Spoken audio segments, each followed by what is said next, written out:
Today, we're going to be talking about job search performance and stress management. Hopefully, what we're really going to be getting to is how to make job search work better for you. It's a fundamentally persistent challenge. It's not new to the market that we're in today, but it's harder than it's ever been, right? So I think in general, it's always been true. People will say it to each other. If job search is a full-time job or feels like a full-time job, that's, again, always been true.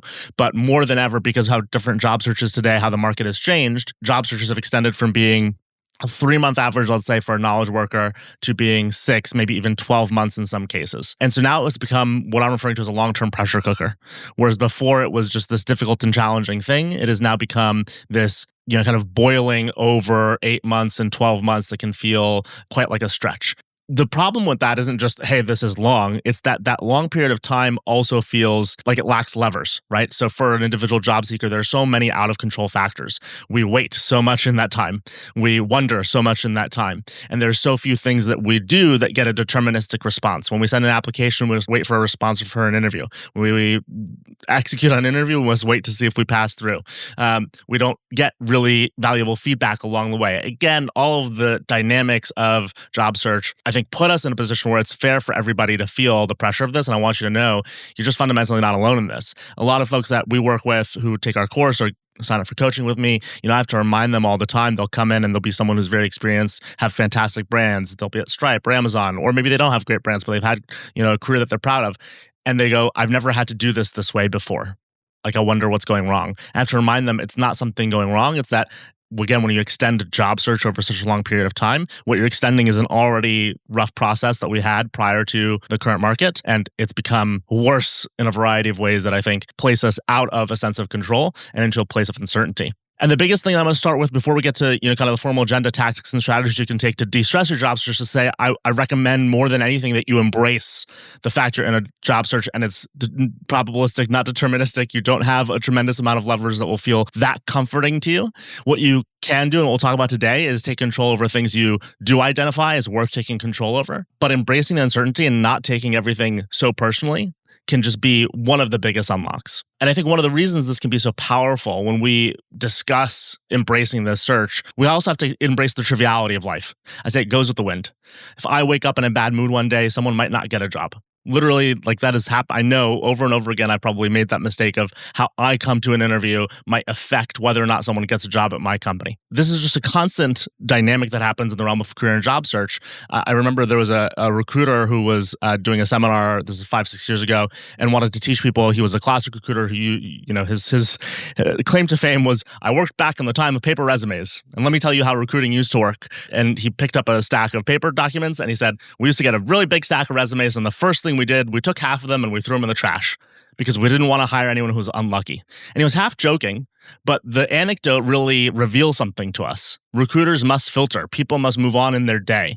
They do not have perfect information. Hiring is as hard or similarly hard to job search. It's not as emotionally exhausting, and the consequences aren't as real for the people who reject a candidate as the candidate was rejected. And yet again, though, I have to really emphasize, have empathy also for the other side, because that'll allow you to understand this isn't about you. It's not personal. It goes with the wind, or there are other factors at play. Today, we're going over systems for job search. We'll talk about maintaining performance in job interviews. We'll talk about utilization of AI for job search ease. Let's begin by talking about building a job search engine. The most important thing you can do is set up good infrastructure for yourself. And the biggest element to this is knowing what you want to do every single week, because most job search stress comes from the uncertainty of it. It's the sporadic nature by which we engage in this, right? It's when I see something on LinkedIn, I will do something. It is, if I wake up in a good enough mood today, I will do something. Let me be honest for a fact. I'm not the type of person who's fantastic at using these sorts of systems. And yet, if I was in a job search, I know I would, because otherwise that uncertainty causes a feeling of a lack of momentum. You are not driving process, but instead being driven by randomness, being driven by your mood, being driven by what you see on LinkedIn, rather than, hey, I'm going to run an engine of job search. You are, again, just kind of being pulled by a signal rather than pushing signal. And so the first step to take is to know what you want to do every week, commit to that, and then stick to it. Even, by the way, if you start in a smaller place, a smaller amount of jobs, a smaller amount of reach outs in your network, or you say whenever you have interviews, you want to tamp down on the amount of applications you do that week.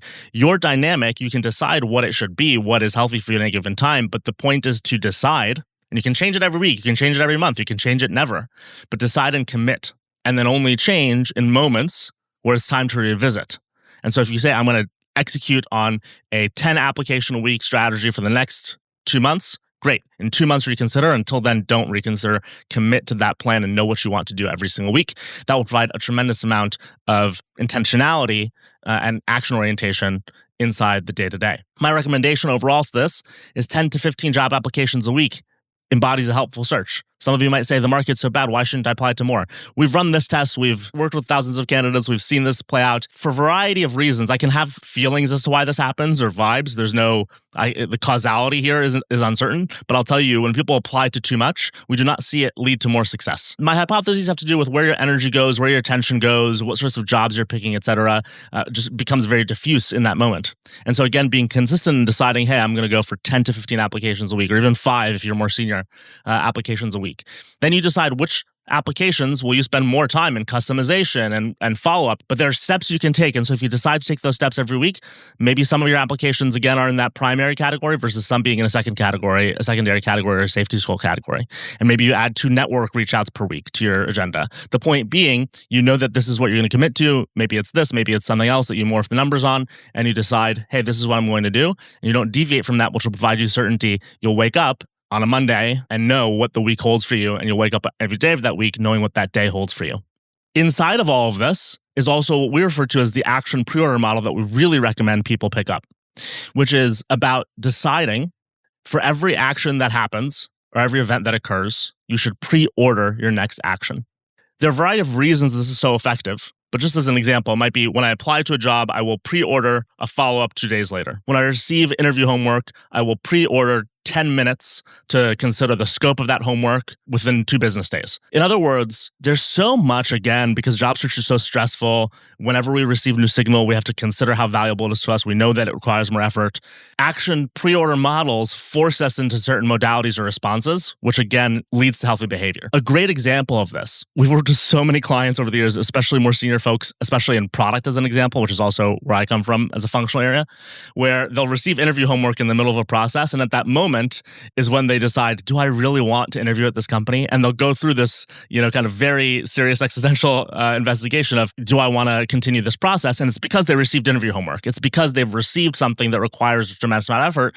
And so then it becomes kind of a committee on the entire notion of their interest in that company and the interview loop. And maybe I didn't like the hiring manager when I spoke to them, et cetera, et cetera, et cetera. That's just bad job search behavior. If you receive an offer from a company you don't like and you decide to reject it, that's different than at the interview homework stage, deciding to use it as an excuse and revisit the entire moment. We've had countless candidates reject a company in the moment they received their homework and they'll regret it later because their funnel overall and their job search wasn't as healthy. And the action pre-order model prevents you from doing this because you will write down what are your actions or events where you will pre-order a specific activity and you will commit to it. And so, for example, we tell all of our clients, and we force them on this one, we say, when you receive interview homework, you will pre-order time to do the scope and you'll pre-order time to do it, no matter what. You'll never drop out of a process just because you received interview homework and reconsidered everything. That will never be the time. Now, you can decide to spend more or less time on interview homework because maybe you have safety schools and primary applications. But again, we want healthy activity, and the action to pre-order model will force us in certain ways to not deviate from what we would consider healthy activity. And you can put any sort of activity on here, right? Again, so when I schedule an interview, I'll pre-order 20 minutes of research, et cetera, et cetera, et cetera. So you would just put this in a Google Doc, the actions that happen and the pre-ordered actions you want to take. You can just list all of these pairs inside of a Google Doc, commit to it, only change it when you're changing your strategy overall, never in the moment. Again, don't stray from these commitments. That's my biggest point. The next big category, the next big system to adopt here is time boxing. Time boxing is super valuable in the context of a job search because, again, so much of this activity can be sporadic or it can be things that we decide to do, as life happens. And ultimately, that's just not a fantastic idea for a variety of reasons that you can probably imagine for yourself. And they mostly round to when you do it when energy strikes, you are now at the whim of your energy, which has to do with what's going on with your family that day, with your friends, what's going on in the news. You want to create essentially rituals, moments in time where you take on this activity and force yourself in those moments to be focused on that activity overall. And you do this every week again and again, you're going to have a healthy job search. So as an example, you might decide I have 2 slots during the week where I find jobs, 2 slots during the week where I apply to those jobs, and a slot a week where I send email follow-ups related to those jobs. But time boxing yourself is a tremendous value. And again, it might sound trivial because this is a sort of advice we might hear early in our career and never adopt and think of as not being that important. I actually agree with that generally. I think time boxing as a strategy is overrated in most forms in knowledge work, not in the case job search, which again is just so amorphous and so scattered that it requires that we contain it. As I talked about earlier, have your primaries and your safety schools.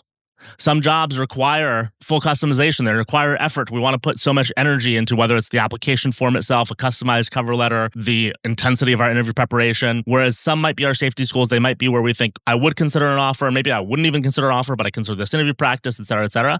Understand which jobs that you apply to fall into these categories so you can slightly deviate on your activities. So again, when you decide what actions you want to take, you might say, if I'm applying to 10 jobs a week, 5 of them are going to be safety schools where I'm going to send in quicker applications, be less focused on customizing a cover letter, et cetera, versus the 5 that I want to really target and really think of as being aligned. I'm going to dedicate a lot more time, effort, and energy. Just real briefly, do I recommend job search tracking? I'm not talking about, we said job search engine here, and yet I haven't started by saying, hey, you should track in this sort of a system. I think job search tracking is useful insofar as it tells you in an action to perform state what you want to do. And so for that purpose, tracking can be super useful. But I think some people make tracking activities a little too busy for themselves, which means the board and the organization gets in the way. You go to their tracking system and it takes them so long to curate it every week that they don't get to the fundamental activity. If you do decide to take on tracking, you can do it anywhere. It can be Airtable, it can be Google Sheets, it can be even talking to ChatGPT at this point since it has persistent memory. It can be a dedicated tool like a Hunter. That's what we use with a lot of our clients. It's a Kanban style like a Trello or an Asana targeted job search. All of these are fine, but I would say take a casual approach that just enables you to take your next action. Don't focus on just soaking up as much information as possible. You do not need every email interaction to be logged. You do not need every single interview date to be perfect in your system if you also use a calendar. These are the sorts of things that I think hold people back sometimes. Okay, moving from the job search engine, let's talk about interview performance. Going to, again, be flying through some of these topics, but there's a lot of nuance to this. First, let me talk about the table stakes. Prepare the day before an interview. Add buffer time before your interview, at least an hour, if not more. Don't prep right before the interview. Don't stack too many interviews on top of each other. This stuff might sound trivial, or in a moment of stress or where you have a lot of things going on, you might go, I need to break some of these rules. The challenge is, in a moment where you have an interview, these are high performance moments. These are moments that matter. And so to deviate from good practice in these moments, it disrespects the effort you put in to get there, especially in this market. So if you have the opportunity to be in the middle round with a company that you appreciate, maybe even 2 companies you appreciate, what a disservice to stack them on top of each other. Don't do it. Try to create space for yourself. Try to create room so that you do show up as your best self.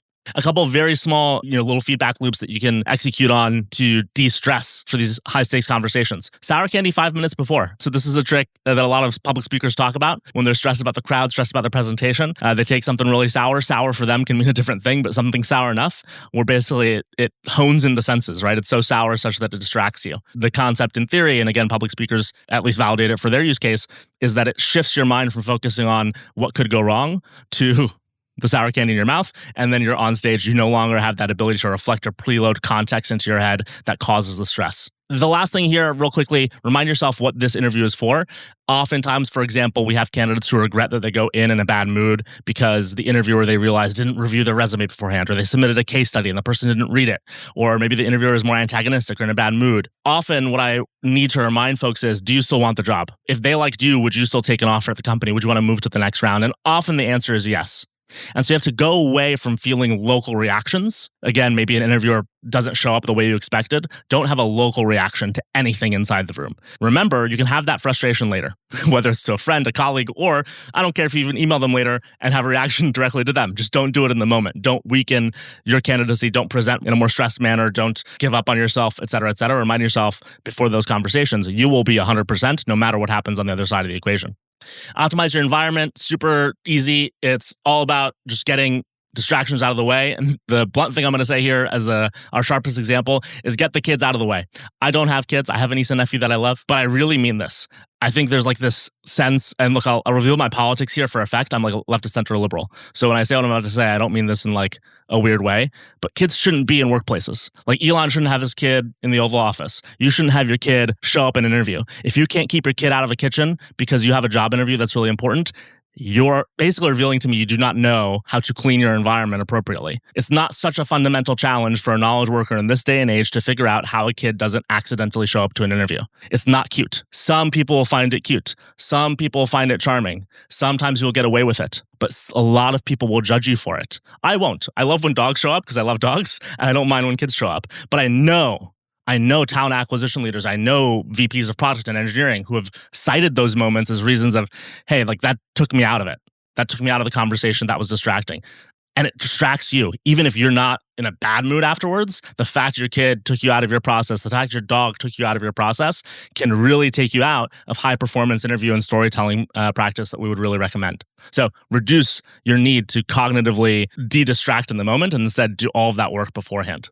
Don't preload your interview. A lot of people, I think, will read their script right beforehand or try to pre-rehearse the answers. I get why this is a tendency, but the problem is you are now really orienting yourself towards executing on a script rather than executing on a storytelling moment. And it's more important that you're ready. I'm not saying you can't read a script, let's say, for a personal pitch, but when you preload all of this context, again, your brain is just primed to like regurgitate.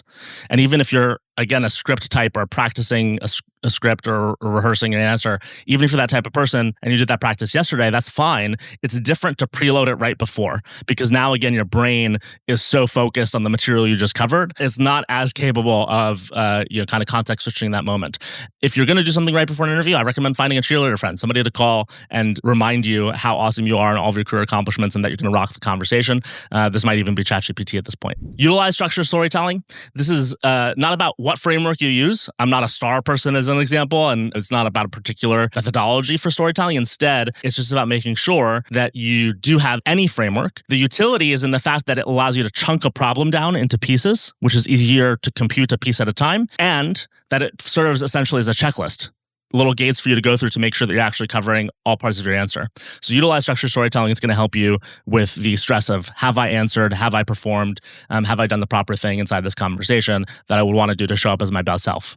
Biggest tip, biggest secret reveal here. If you want to improve your job search over time, if you want to de-stress your job search, we talked about uncertainty is the worst thing. We don't get feedback. We don't get to tune into what's happening, but we can, even without the employer giving us feedback, although sometimes we can ask for that and that can be helpful. The best way to improve your job search, this debrief sheet, it's this simple. You do this right after the interview so you don't forget anything, and it also makes sure that you don't have an action pre-order problem. Ask you a few questions about what you talked about inside the room, what went well in that conversation, what could have gone better. It's a post-mortem.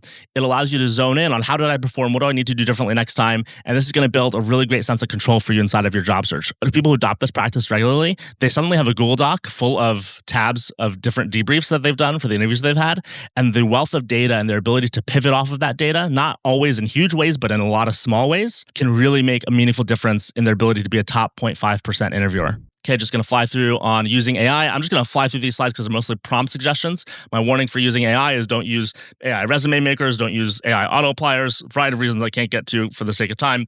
But all of those will make you sound like the average. Instead, you write, you tell a career story, you ramble into a voice note. Then use AI intelligently to optimize the process of editing yourself, reformatting for different use cases, getting feedback.